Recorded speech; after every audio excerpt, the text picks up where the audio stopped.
guess I'll just start with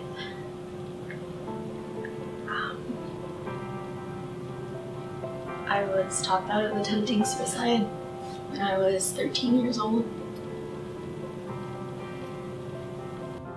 I left school 9 months ago, and yesterday I started filling out college applications, and that was a point that I never thought I would even get the chance to do. I didn't know if I was going to make it that long. And so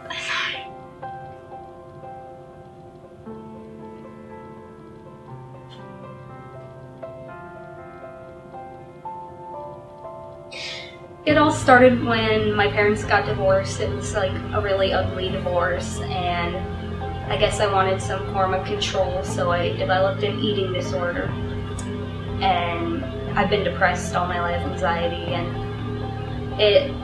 having them all pile on top of each other just made them all like 10 times worse. So. It's like you're in a dark room and you want to turn on a light, but you can't. And you're constantly trying to figure out why you can't turn on a light, but you just can't. Like, just imagine staring at your wall in complete silence, like waiting for it to tell you something for hours and hours. And people don't know the real story. Like, I would go home after school and just cry. Like, I think about it every day. I'm constantly trying to keep myself going. maybe I could have said, hey, are you okay? Is there anything I can do to help you? And there's no way of telling, but it bothers me that I didn't try. I didn't try to understand what was going on with him, and it ended up with him being dead.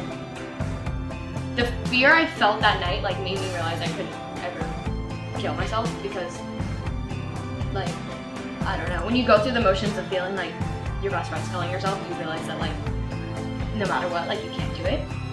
But granted, that doesn't mean like I automatically just like stop being suicidal. Like, at the end of junior year this year, I didn't really start feeling loved, feeling like people were there for me until like I really surrounded myself with the right people.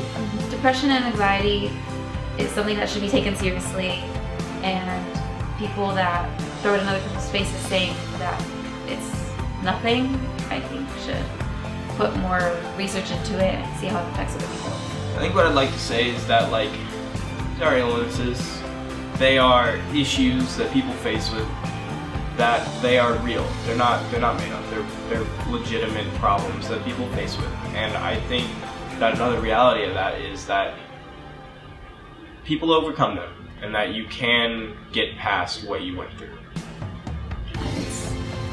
It's a spiral of events and a spiral of feeling. It's an illness that needs to be treated and needs to be talked about and dealt with. You can't just throw someone a ball of medication and then tell them it's going to be okay and then leave it alone and not ask about it again. I just think it never hurts to take something seriously. And especially if it's going to end up with a life being taken, it's really important just to pay attention. I mean, pay attention to your friends, pay attention to your family members, your relatives, anyone. It could be happening to anyone and you will never know until it's too late. And I think you just have to be empathetic and compassionate and try to reach out to people, even if they don't reciprocate, because it's important. It's really important. find something, someone that like you cannot do that to. There's always someone or something.